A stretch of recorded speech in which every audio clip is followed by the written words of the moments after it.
What's up guys, welcome to Supercars of London and properly episode 1 of testing a bunch of new cars to replace the Audi A1. And this is where it all began, at Watford Audi, where Sanj, head salesman here, sold me the Audi A1, and then I took it back to him 6 hours later, all blacked out, and he totally fell in love with it. And I've known Sanj for many years, and today he has sorted me out with probably the first realistic replacement to the Audi A1, and it is a brand new 2016 Audi S3.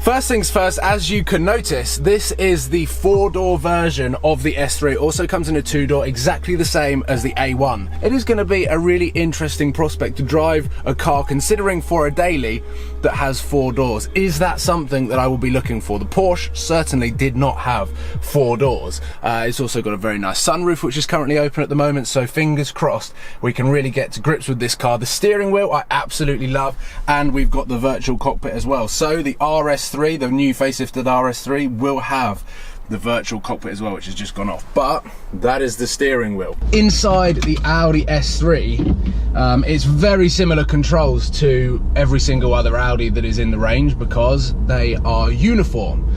The seats are really nice. We've got the quilted sport seats here, and to move off, it's very easy to do. One thing that I said in the Porsche pretty much right from the word go, as I was discovering all of the controls, everything that was in the Porsche, I was learning on camera. This, however, just feels very familiar, and of course to a lot of people that is something that is comfortable when buying a new car. They want something that they're used to, something that they're not going to have to press all of the buttons to work out what things do. Whereas I think I'm completely the opposite. I'm considering stepping away from a brand or a manufacturer that I know, like Audi and Mercedes, and going for something completely different that I'm not that familiar with, so that it's a real learning curve. And I need to turn start stop off because I don't like it. Back on. I just don't like the lurch of... Inside the car, it already feels so much more spacious than my A1. If I was to compare the A3 and the A1, you kind of look at them and go, okay, they're quite similar, but actually being in this car and looking at those back seats compared to my A1, they are vastly bigger. So that's something that I'm definitely looking for. In a daily, it's more about practicality than it is anything else. So I think with back seats like as big as that, transporting, I'd say, fully grown adults around, you need some big seats in the back.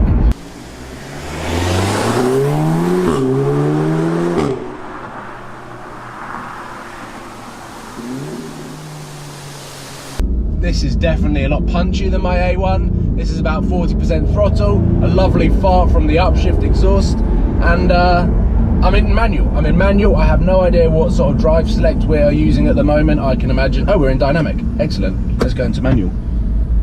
And let's find out the capabilities of the facelifted S3. Ready? Jesus. This is quick. Very quick. That was a first sort of full throttle acceleration. Not entirely sure at what revs I changed gear, but wow. For a large hatchback, I'd say this is a large hatchback. We'll call the A1 a small hatchback or a city car. This is really fast. Actually, I'm gonna go around this roundabout. Here we go, Quattro. Oh, it's grippy. Grippy and not much understeer. Not much understeer at all. And power-wise, this is definitely all the power you need in a daily. Oh my god. Woo.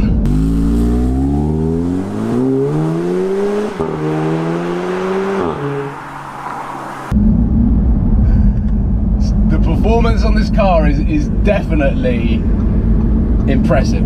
Okay, I've kind of realised I was getting a bit ahead of myself and doing a doing a test on its performance capabilities whilst trying to talk about what it's like as a daily.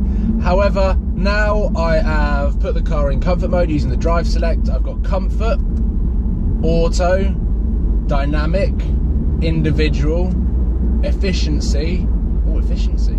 I had that in my A1 as well. But in the A1 I had efficiency, auto and dynamic. So the drive select has obviously become a lot more intelligent in these cars. And I'm driving around in comfort mode now. Obviously that softens the suspension a little bit, lightens up the steering. I assume the valves on the exhaust system aren't as prominent as they have been. Turn it off. Very well spec'd, quite relaxing. The seats are nice. Powerful. Space.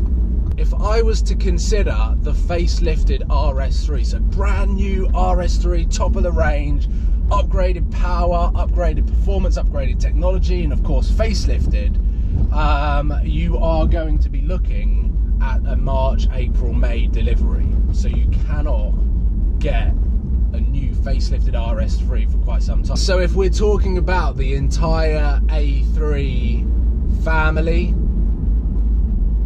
in a weird way, the S3 I think is inching ahead against the RS3, purely because the facelifted RS3 isn't available until Q1 and Q2 of next year, and of course the used one, well, in 6 months time is going to be the old one.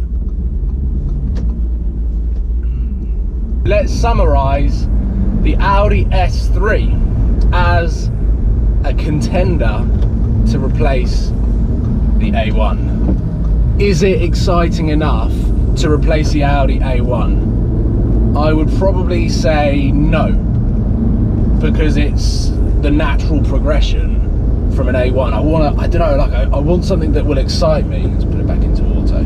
Fundamentally, as a car, this is near enough. I'm going to say it, even though I've just said that this isn't the right car for me to replace the A1 with, but it's almost the perfect daily. It is almost the perfect daily. It's just because if I was moving from an A-Class Mercedes, or if I was moving from a 1 Series BMW, this would definitely be up there as one of the cars that I would want to change to, because the technology, the way this car is built, how this car performs, how this car handles, and how it sounds, it's wicked. It is really, really good fun. I'm actually going to, come on, I want to put it back into comfort mode. It is tons and tons of fun, loads of space, a lot of power.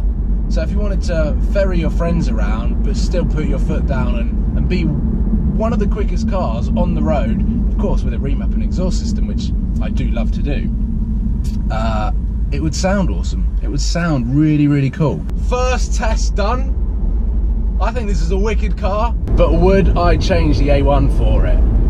I think not. This is logical. This is an obvious upgrade from the A1, but I think it's a no. So make sure that you tune in for the next episode of, there's no real name for this series, but anyway, the next car that I'm going to test to be the replacement to the Audi A1 is coming very soon. So make sure that you give this a thumbs up and subscribe if you haven't already, and put your suggestions or your comments or your opinions on the S3 in the comment box below. I look forward to checking them all out, seeing if you've got any other suggestions on what cars you want to see me test next. But as the S3 goes, the 2016 facelifted Audi S3, we're finished. Thank you for watching, and I'll see you soon. Cheers, guys. This button, I was told about this button, I've just pressed it, and it's an experience. So I wanted to put it on camera, that this button is called Sports Response, and is in the same sort of league as NOS. This button here gives you a 20-second boost of all of the performance and turbo power that you can have on a car. It gives you 20 seconds of it for you to hoon. Ready? I'm going to press this button now and you'll hear the car.